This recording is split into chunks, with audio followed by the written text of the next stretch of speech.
Allah Azza wa Jal says, وَلَقَدْ كَرَّمْنَا. He didn't say al-insan.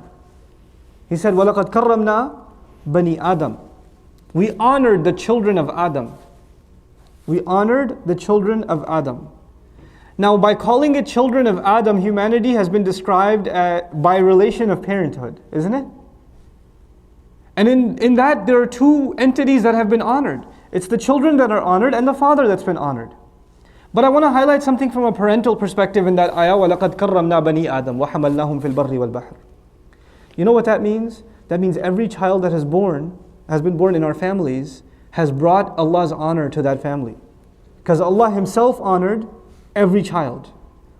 So the birth of a child in your home is the coming of Allah's honor into your household. That's a gift. Remember the first section was, the children are a blessing. The takreem of Allah has entered your household through a child that's been born. Because every child is dignified by Allah Azza wa Jal Himself. Then Allah Azza wa Jal says, and on the other hand, before I talk more about the dignity of the human being, there are failed nations that Allah talks about. And there are two in particular that come up a lot. There's Al Fir'aun, and Banu Israel. And both of their names are, the title given to them is not Ashabu Fir'aun, Qawmu Fir'aun, it's Al Fir'aun. Al is lineage, descendants. Their failure is attributed as a failure of parenting. And on the Israeli side, Allah did not say Al-Israeliyun. He said what? Bani Israel, children of Israel. Parenting is highlighted. You are children of Israel, how are you so messed up? Your father was so awesome, how are you so messed up? So parenting is highlighted on the side of honor and dignity, but it's also something that is an embarrassment. As a matter of fact, Al-Fir'aun is an indignation, like some ulama comment. It's an insult. And Bani Israel is an honor. Like Bani Israel is not a bad word. Bani Israel is a noble term. Because they're being reminded you have such a great father. He left such a great legacy. You are supposed to be like Israel. Why aren't you like him? Because your name takes you back to him. Your name reminds you of him. So now coming back to the subject of honor very quickly.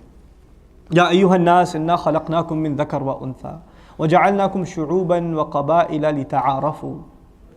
The famous ayah of Surah Al-Hujurat, Allah says He created you from a male and female, and He broke you up into many nations and many tribes and many villages and many, different small little ethnicities and different lineages, right? And He made you all different like that, لِتَعَارَفُوا, so you can get to know one another, so you can appreciate the diversity among each other. But the part I wanted to highlight in the ayah is, إِنَّ أَكْرَمَكُمْ عِنْدَ اللَّهِ أَتْقَاكُمْ. The beauty of the ayah is, Allah didn't say, إِنَّ كَرِيمَكُمْ عِنْدَ اللَّهِ أَتْقَاكُمْ. Allah did not say, the one who has nobility among you is the one who has the most taqwa. That's not what He said. He said, the one who has the most nobility is the one who has the most taqwa. In other words, even the ones who don't have the most nobility still have nobility inherently because they're children of Adam. If Allah said, Inna karimakum indallah, Inna kurama'akum indallah, Inna karimikum indallah, if He said any of those variations, it would have meant the people of taqwa have honor, everybody else has no honor. But actually Allah honored all children of Adam from the previous ayah. So in this ayah is, who has more honor than that? Are the people of taqwa. May Allah make all of us from them. So now, on the one hand, we're supposed to have taqwa of the relationship of the womb. On two occasions, Allah has told us He's honored us. That this idea of having children, bringing children into our home is an honor, it's a dignity. And then the most dignity will be the people who have the most taqwa, who are the most conscious of Allah Azza wa Jal. May Allah make all of us from among them. Now, this was the beginning of my conversation because I want all of us to recognize what an honor it is and what a gift of Allah it is to be parents. It's a gift of Allah that we get to be parents. And that we get to raise in our child someone who Allah Himself has, through that child, someone who Allah Himself has honored. We get to do that. The other importance of children that should be highlighted is, how Bani Israel, and I brought Bani Israel up for a reason. And I want to compare them to Al-Fir'aun for a minute. Just one particular comparison. There's lots of comparisons, but one that specifically has to do with parenting. One of the things we talk about nowadays in parenting is Islamic education. Right? We have to teach our children Islam. But you know how the Bani Israel, the way they had to teach their children Islam was really far more difficult, I would even argue. You know why? Because they had to teach their children that another prophet is coming, look out for him. Right? We don't have to teach that. We don't have to teach our children that another prophet is coming because the final one came. But they had to teach their children, another prophet is coming, and when he comes, you better not disbelieve in him. Because Allah sends this nation many, many prophets. So don't disrespect the prophets. They had to pass that down generation after generation after generation. This responsibility they had. And you know, by the time you get to Rasulullah ﷺ, Allah even says, يَعْرِفُونَهُ كَمَا يَعْرِفُونَ أَبْنَاءَهُم. They recognize him like they recognize their own children. Right? So the idea is that at least that part of the education made it all the way down to the time of the Prophet ﷺ. They didn't live up to that education, but the lessons were still there. They were able to pass those lessons down for many, many, many generations. And the Arab Jews, interestingly, the Arab Jews were a cut-off segment of the Jewish population. They were not connected to the larger body of Jews. And yet even in this cut-off minority, they were a minority in Arabia.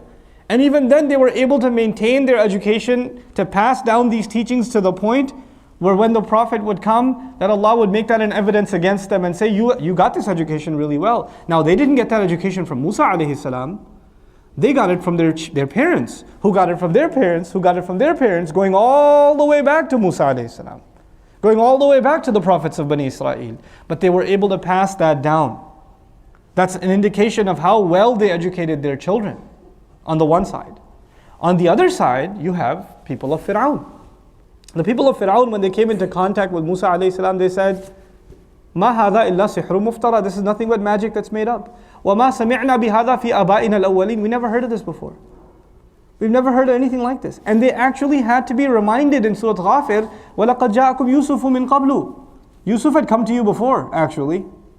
When you say that we never heard of this before, as a matter of fact, you have. Remember Yusuf? In other words, they didn't pass down the education. So the contrast I want to make is Bani Israel, one of their successes, yeah, they have a lot of failures, but one of their successes is they were able to pass down the teachings. A good amount of them. Yes, they made changes, yes, but overall they were able to pass down the teachings. And on Al-Fir'aun, one of their failures, they couldn't even keep remembrance of one prophet who was a stellar figure in their history, Yusuf alayhi salam. Okay, now continuing, I don't drink this, so yeah, this is cool. So هو الذي أنشأكم. Now we get to the other parts of how our children are blessings. هو الذي أنشأكم من نفس واحدة فمستقر ومستودع. Allah says, He's the one who made you out of a single person. Then you're going to get to stay here for a little extra time, and some for even less time. You're going to stay here for very little time. Others say mustaqar is this dunya, and mustawda', the way you play, somewhere you stay a little bit longer time, is your grave. Allah made all of you, but be ready, you're going to leave here after staying a little while, and you're going to be in the mustawda'. قَدْ فَصَّلْنَا الْآيَاتِ لِقَوْمٍ يَفْقَهُونَ. That we've explained our ayat for those who will think about them deeply. In other words, we are temporarily here, our children are temporarily here. When Allah has given us these beautiful, beautiful gifts in our homes, we should enjoy them and be grateful to Allah for them, knowing full well they're not going to be there forever. Either we will leave them or they will leave us. One of those two things will be a reality. One of those two things will be a reality. But on a couple of occasions in the Quran, Allah does something really unique that I want to bring to your attention. In this particular case, and this, by the way, the ayah I read to you from Surah Al-An'am. Next ayah, Allah says, هُوَ الَّذِي أَنزَلَ مِنَ السَّمَاءِ مَاءً فَأَخْرَجَ بِهِ نَبَاتَ كُلِّ شَيْءٍ. He's the one who sent water from the sky, and He brought out from the earth all kinds of plants. There's so many diverse kinds of plants. So فأخرجنا منه خضرا نخرج منه حبا متراكبا ومن النخل من طلعها قنوان دانية وجنات من أعناب والزيتون والرمان متشابها وغير متشابه.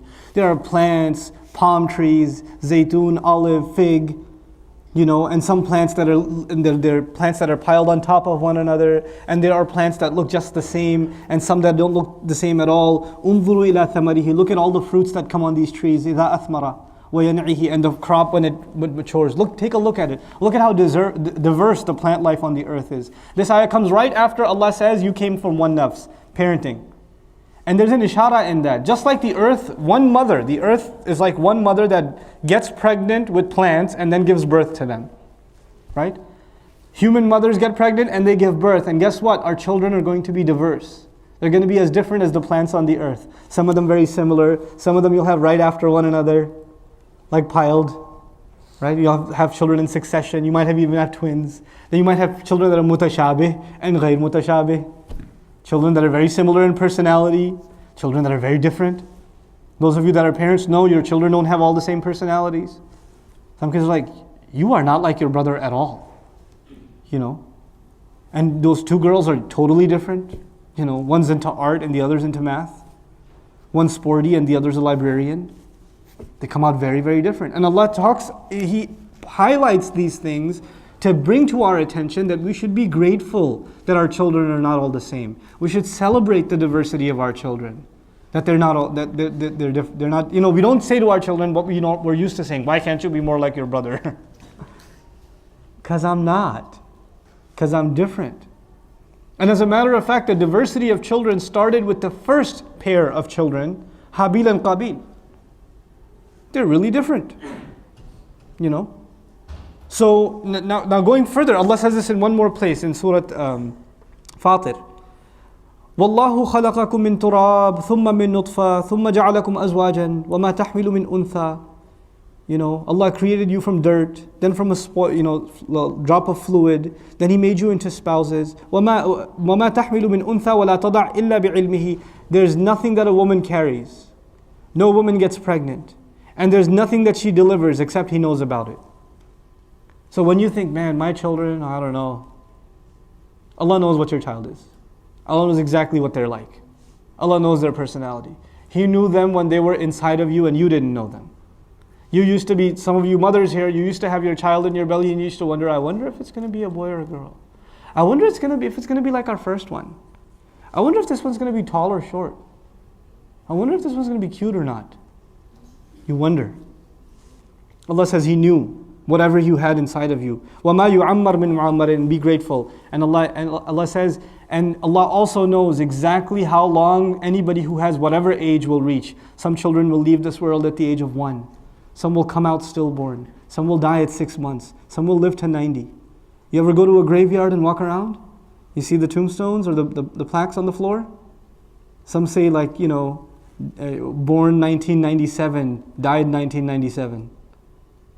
Some say born 1921, died 2012. You know? Allah decides how long our children will live. So the fact that we wake up every morning, we get so busy in daily life, right? So, and I'm like that too. We get busy in daily life. So, you know, tomorrow's a weekday, guys. Better get ready for school tomorrow, okay? And so we wake up and we're like, come on, get ready for school. And we're like all like in the middle of it all. And we forget to think the fact that they woke up alive this morning is a gift from Allah. Allah give us one more day to enjoy our children. You know? These things affect your emotions. They affect how you deal with your children. The amount of love you're able to give them. The amount of how you're able to stop thinking about complaints. You know, when a child is alive, sometimes all parents can think about is all the things that are wrong with them. She doesn't do her homework, she fights with her siblings, she does this, that. All they can think about is what's wrong with them. If you ever see a parent, and may Allah not put any of us in that trial, but when you see a parent whose child has left them, that Allah has taken the child, their time has come, and you ever hear them talk about their child, all they talk about is how perfect they were. She was so sweet, she was so creative, she was so good to her siblings, she used to listen to me, I used to love when she laughed, she loved these stories, that was her favorite color. All they can remember is the good things. All they can remember. And when do they remember the good things? When the child is gone. These ayat are supposed to instill in us, appreciate the beautiful things about your children, about my children, when they're still here. Not when they're gone. You know? وَمَا يُعَمَّرْ مِنْ مُعَمَّرٍ وَلَا يُنْقَصُ مِنْ عُمْرِهِ إِلَّا فِي كِتَابٍ إِنَّ ذَلِكَ عَلَى اللَّهِ يَسِيرٌ. There's nobody whose age is reduced. Like, some people say as a phrase, that he was taken ahead of his time. He had so many years ahead of him. He had his whole life ahead of him. Allah says no. Nobody's reduced in their age except Allah has already written it down. It was ordained, it was declared, this is when they had to go. And in this ayah is not only these are ayat of gratitude to Allah, it's also ayat of sabr for those who've lost a child. There was not a single breath more that I will take more than the one that's written for me, and the same is true for my child. I'm only taking these breaths because they've been written by Allah, that's it. There's no other reason I'm alive. And our children are only alive because Allah is keeping them that way. And when they go, it's not because of the car accident, it's not because of the sickness, it's not because of a sudden unknown disorder or whatever. The reason is their time had come. That is the reason. That Allah has written that in His book. And that acknowledgement itself makes us appreciate every moment of life that Allah has given us in this world. وَمَا يَسْتَوِي الْبَحْرَانِ هَذَا عَذْبٌ فُرَاتٌ سَابِغٌ شَرَابُهُ. Look at how beautiful the iltifat is. Allah says the oceans are not the same. This one has salt water, this has sweet water. Right after He talked about our children, right after He talked about that, He talked about the oceans. Even the waters of the oceans are different. What's He alluding to again? Children are going to be different. They're not all going to be the same.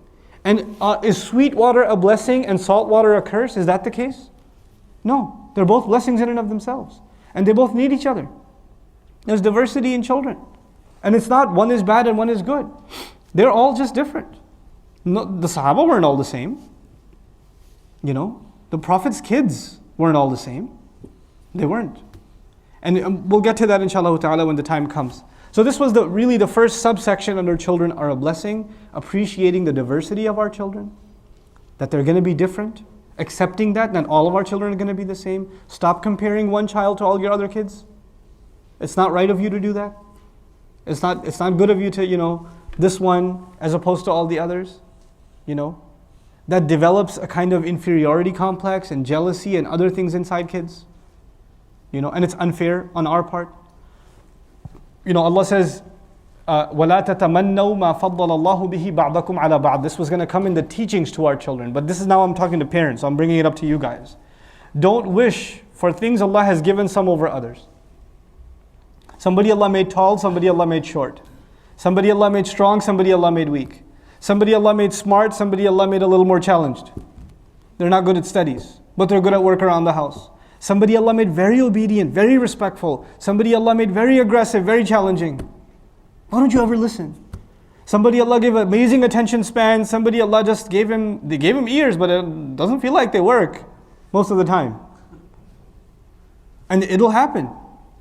But Allah says, don't wish for what somebody else has. Allah has given some of you blessings over others, and others blessing over others in different ways. So you don't desire for what somebody, and you don't instill that into your children so your daughter grows up to say, I wish I wasn't so fat. I wish I was tall as my sister. I wish mom loved me as much as he loves the older brother, because he always gets the better grades. I wish I was smart like him. It's wrong. We as parents have to fight that. And it's hard to fight that. Especially hard to fight it against the child that gives you a hard time more. And sometimes, and even though this is going to come under parental psychology later on, but sometimes for mothers, they develop an extra aggression towards the child who the dad is extra soft to. If dad is extra nice, this one gets away with everything, so I'm gonna, And then the opposite, if the dad is extra harsh to one child, then the mom is extra soft to that one. Right? And this means that the parents actually are not on the same page. They need to be on the same page when they're raising their children. So the children don't learn to manipulate you. Because it's not good for either of you as husband and wife, and it's really not good for children. Because they know to avoid the mother and to get anything out of the father, or the other way around. And you've created that culture for them. So you've distanced your child from yourself. The angrier you get as a mother, the further themselves from you. And sometimes the father's not around all day, so he doesn't know what they're really like. He doesn't know. He just sees the sweet side of them. But maybe he only sees the sweet side of them because they have an agenda for why they're showing their sweet side. But if he stays home for a couple of weeks and he starts seeing the ugly side, and he says, "What? You're like that too? Where'd that come from?" That means dad's not involved enough. Dad should know. If your children can easily manipulate you, then you're not a good parent. You don't know them well enough. And you're not talking to your wife well enough. And the wife shouldn't have a bias against certain children either. So these things, inshallah, as our Discussion continues, will come up in some detail. Now I wanted to highlight, under again the heading that our children are a blessing, the fact that our children are also our rizq.